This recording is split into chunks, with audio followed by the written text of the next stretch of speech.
Disclaimer. No animals were harmed in the making of this video. And so what's up again sa inyo mga kanokis for today's video. And so meron tayong sasagutin na katanungan mula sa ating isang subscriber, no? Ang tanong niya kasi mga kanokis is kung paano ba daw yung ginagawa natin kapag meron tayong manok na namimili ng pagkain or meron tayong manok na mahinang kumain. So tamang-tama mga kanokis ang tanong na yan kasi na-experience natin yan. At kung gusto nyong malaman ang paraan ko, samahan nyo ako hanggang dulo. Tara!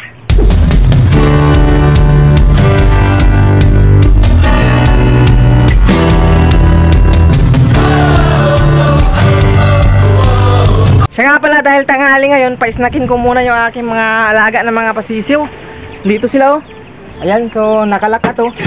Ayan, nakalak yan para hindi maisturbo ng mga bata, yung mga pamangkin natin oh. Nandito yung bigay natin na patuka, yung ating developer. Ayan oh. Right. So bibigyan na natin sila. So teka lang, medyo nahihirapan tayo. Off muna natin yung camera. So nabigyan na natin, andito sila.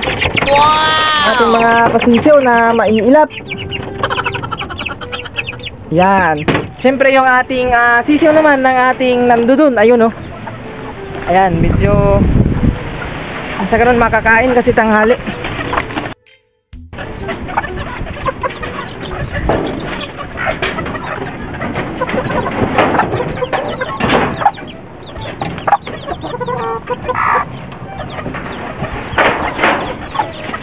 Ayan, so medyo mahangin kasi mga kanokis oh.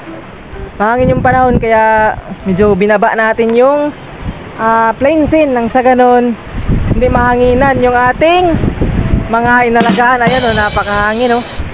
Napaka-presko. Siyempre nagpapasnack din ako sa ating mga tig 4 months old. Ito yung ating bigay na patoka. So unahin natin dito si Kanaway mga kanokis, 4 months old. Nagpapasnack ako pero yung takal naman is hindi siya puno. Kumbaga konting-konti lang. Ayan oh. Yan, snack lang talaga mga kanokis. Ayan oh.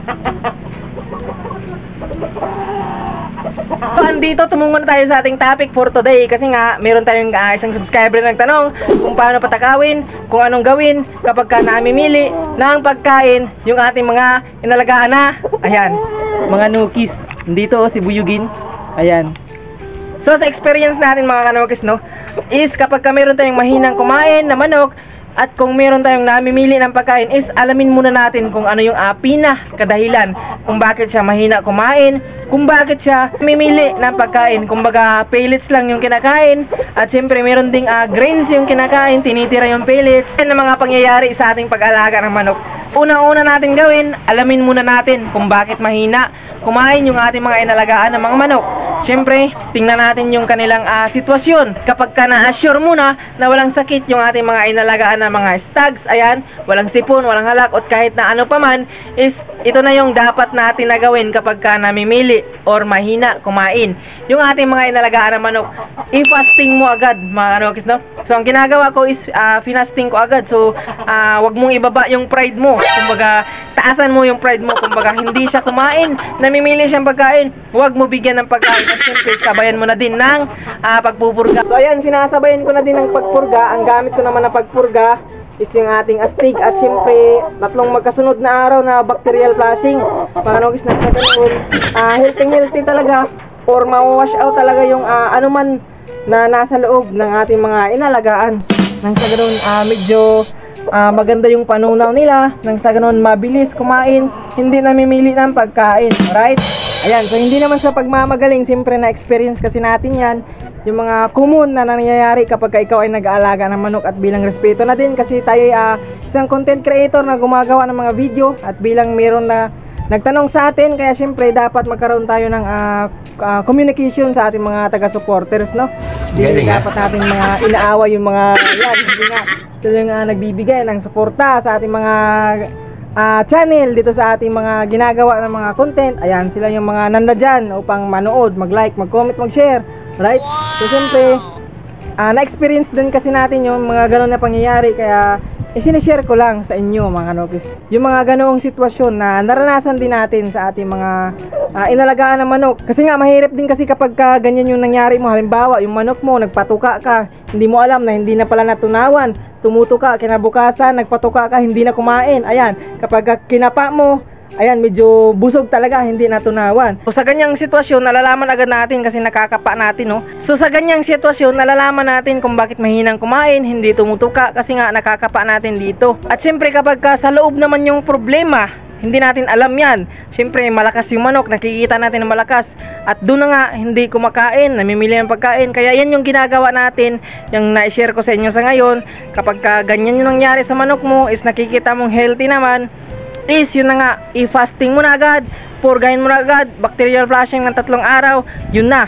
Kinabukasan kapag ikaw ay nagbigay, malusog na kumain yan. Sinisigurado ko sa inyo. Hindi totoo yan. Bola lang yan. Kasi nga yan yung mga common na nangyayari na dati pa na naranasan ko sa pag-aalaga ng manok, right? So yan yung masasabi ko sa nagtanong na napakasulit na isang subscriber. So yan lang yung mga paraan na ginagawa ko dito kapag mayroon tayong ganito ng mga manok. Ayan, na mahina kumain, pero itong mga manok naman natin is hindi naman ganon. So dati pa, naranasan ko yung mga ganon na meron ako mga ngilan-ngilan, 2 yata na namimili ng pagkain. At syempre kapag ikaw ay nagbigay ng patoka, huwag masyadong madami kasi isa yan sa mga dahilan kung bakit nananawa yung ating mga inalagaan. So dapat maintain lang yung takalan, dapat meron tayong takalan, no? Nang sa ganon always lang yung kanilang makukonsume everyday, every kain nila, every meal, every hour, every minute. Ayan. Gunggong! Barinig kita sa mukha eh! Natin ugaliin na kapag nakikita natin na matakaw yung ating manok, dagdag ka ng dagdag ng patoka. So ganun, mga nugis, dapat maintain yung takalan na gamit natin, no? Kapag nagbigay tayo ng patoka, yan lang dapat, mga nugis, no? Yung sa ganun, walang ganoon na mangyayari sa ating mga inalagaan ng manok. Ayan, yung ating mga manok na mga inaalagaan. Right? So yan lang yung ginagawa ko kapag mayroon akong manok na mga ganun yung sitwasyon. Ayan, napakahangin. Hindi ko alam kung naririnig nyo ba yung boses ko. Ayan, napakahangin mga kanokis. So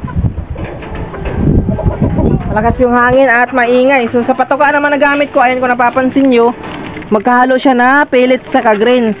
Pero lahat po ng binibigay ko na patoka sa aking manok is kinakain nila, hindi sila namimili. Kasi ginagawa natin kapag meron tayong ganyan, purgahin lang natin. Bacterial flushing 3 days. Siyempre vitamina, probiotic mga kanokis. Nagbibigay kasi ako sa kanila ng Herb Oaks.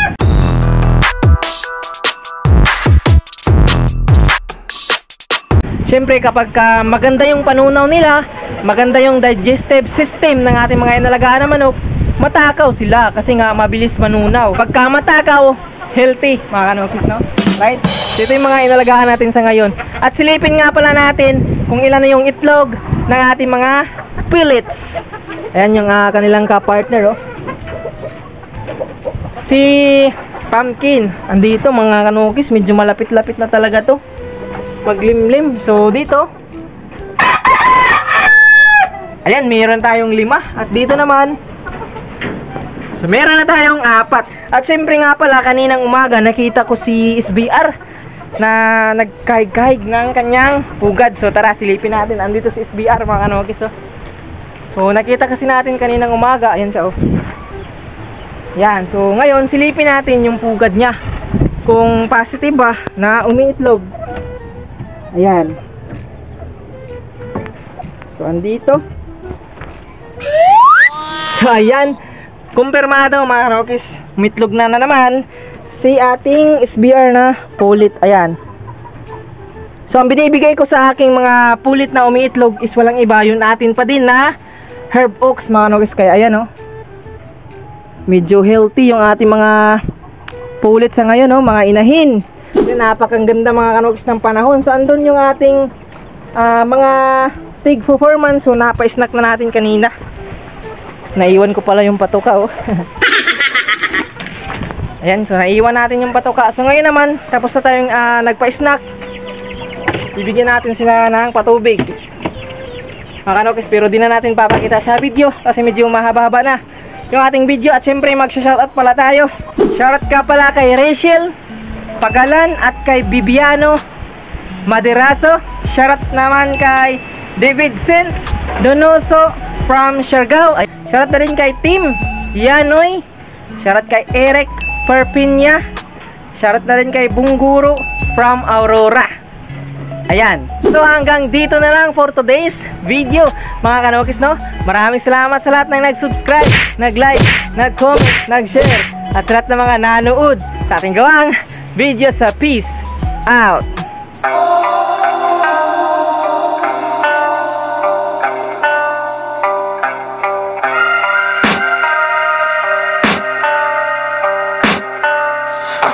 The demons call when they do what they do, and now I feel like taking off, find a place with a view. The pain is never gonna stop if it's controlling you. I know that time can heal it all, I just gotta get through. I just gotta get through, I just gotta get through. Cause I feel like taking off, find a place with a view. The pain is never gonna stop if it's controlling you. I know that time can heal it all, I just gotta get through. Sometimes I feel like all is lost, but I know it's not true. I wanna put up all my walls cause I'm not in the mood, but then I cut myself off from the rest of the room. I know that time can heal it all if you're patient and soon it can all be worth it, all the searching. Pain is never really permanent, but damn it hurts, man. I could feel all of the turbulence and it's concerning. I've been searching for a purpose, I hope it's worth it.